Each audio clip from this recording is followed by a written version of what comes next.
যখন আমরা যৌক্তিক দাবি নিয়ে আসি তখনই দেখি তাদের চুলকা একটা গোষ্ঠী চাচ্ছে যে আওয়ামী লীগ পুনর্বাসন হোক। যারা বসে নীল নকশা করছে তাদেরকে অতি দ্রুতই এখান থেকে অপসারণ করা হবে।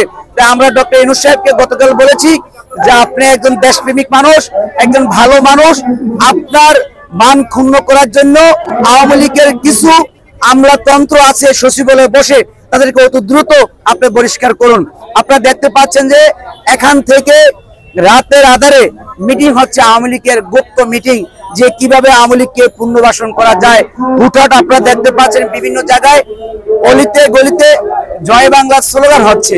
এই জয় বাংলার স্লোগান তারাই দিচ্ছে যারা স্বৈরাচারের লালিত পালিত ছেলের সন্তান।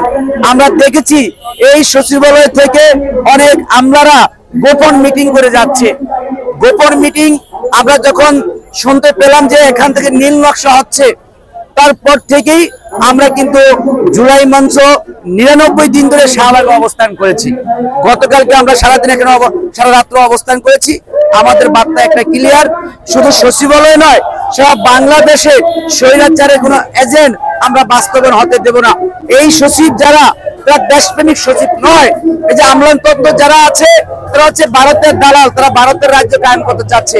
আপনাদেরকে আরেকটু আমরা বলতে চাচ্ছি, যখন আমরা যৌক্তিক দাবি নিয়ে আসি তখনই দেখি তাদের চুলকা একটা গোষ্ঠী চাচ্ছে যে আওয়ামী লীগ পুনর্বাসন হোক।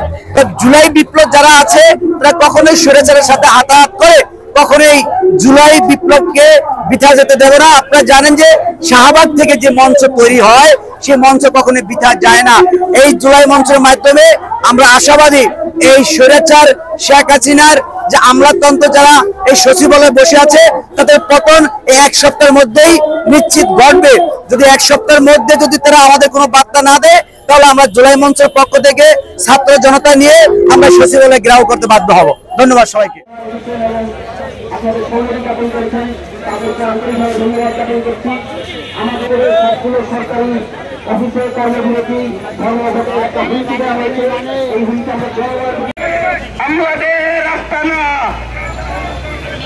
আমাদের আস্তানা